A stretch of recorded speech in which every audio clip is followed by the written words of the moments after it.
반가. 안녕하세요. 박용덕입니다. 32회 공인중개사법 해설 강의 13번부터 보도록 하겠습니다.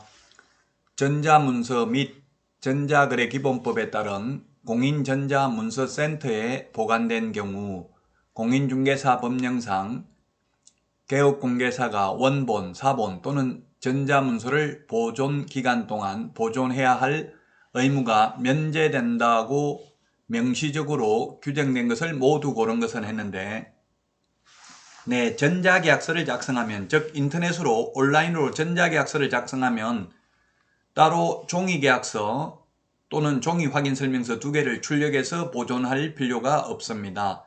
거래계약서는 5년 동안 보존해야 되고 확인설명서는 3년 보존해야 되죠.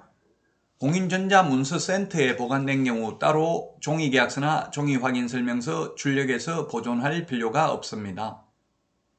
왜냐하면 필요할 때 언제든지 다운로드 받을 수 있습니다. 이게 어플리케이션도 있죠. 전자계약이라고 치보면 어플이 있는데 거기에서 로그인하면은 자기 계약 내용을 언제든지 확인할 수 있고요. 또 PC 버전의 경우 출력도 가능합니다. 그러므로 따로 종이계약서나 종이확인설명서를 출력해서 보존할 필요가 없습니다. 따라서 기억에 있는 이 확인설명서와 리얼의 거래계약서가 공인전자문서센터에 보관된 경우 별도로 종이계약서, 종이확인설명서를 출력해서 보존할 필요가 없습니다. 이 전자계약서를 작성해보면 정말 편리합니다. 따로 종이계약서 출력할 필요도 없고요. 그리고 도장도 필요 없습니다. 본인 휴대폰은 있어야 되죠. 휴대폰 본인 인증을 한 번 더 해야 되니까 확정일자도 자동으로 부여되고요. 그 다음에 부동산 거래 신고 따로 할 필요 없고, 그리고 해제됐을 때 해제 신고를 따로 할 필요 없고, 주택임대차 계약인 경우 주택임대차 신고도 따로 할 필요 없습니다. 전자계약서 작성하면 그 시스템에서 다 부여가 됩니다. 다만 전자계약서를 작성했다 하더라도 전자등기를 신청한 것으로 보지는 않습니다. 등기 신청은 따로 해야 됩니다.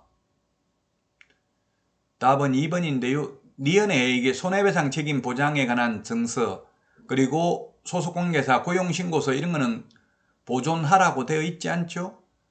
손해배상 책임 보장에 관한 증서, 즉 보증보험 증권이나 공제증서, 공탁증서 이거는 사무실 보기신 곳에 게시해야 되고요.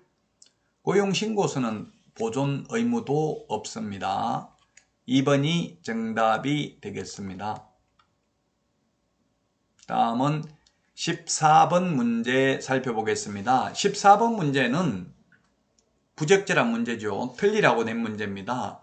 100점 받으면 출제위원도 잘립니다. 제가 출제하러 가시는 분들 말씀을 많이 들어봤는데 옛날에 공인중개사법이 400명이 만점이 나온 적이 있었답니다. 그래서 출제위원 전부 교체됐습니다. 이 출제위원 인력풀이 있거든요. 매년 들어가는 게 아니라 만약에 이 신청이 인용되면, 한 문제 인용되면 1년, 두 문제 인용되면 2년 동안 출제위원으로 들어갈 수가 없습니다. 그래서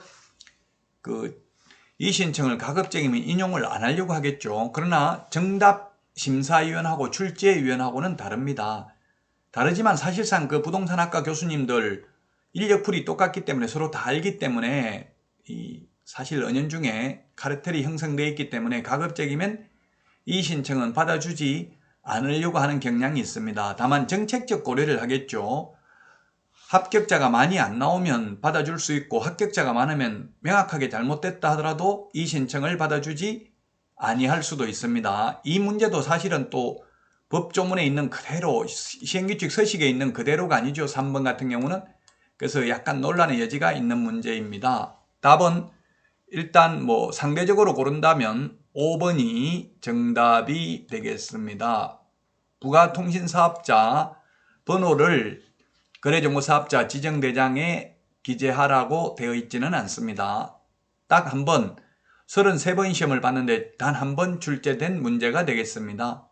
따라서 이런 문제는 다음에 나오더라도 또 틀릴 수밖에 없습니다. 모든 서식을 다 공부할 수는 없죠. 근데 해마다 보면 서식 한 문제씩 틀리라고 출제됩니다. 토지거래 허가신청서에 기재되는 것도 출제된 적이 있고요. 그 다음에 분사무소 설치 신고서에 기재되는 것도 출제된 적이 있고요.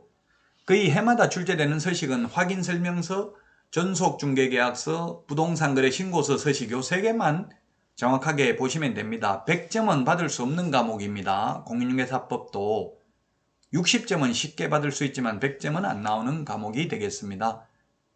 자, 이번 시간 여기까지 하고요. 다음 시간에 찾아뵙겠습니다. 안녕히 계세요. 안녕.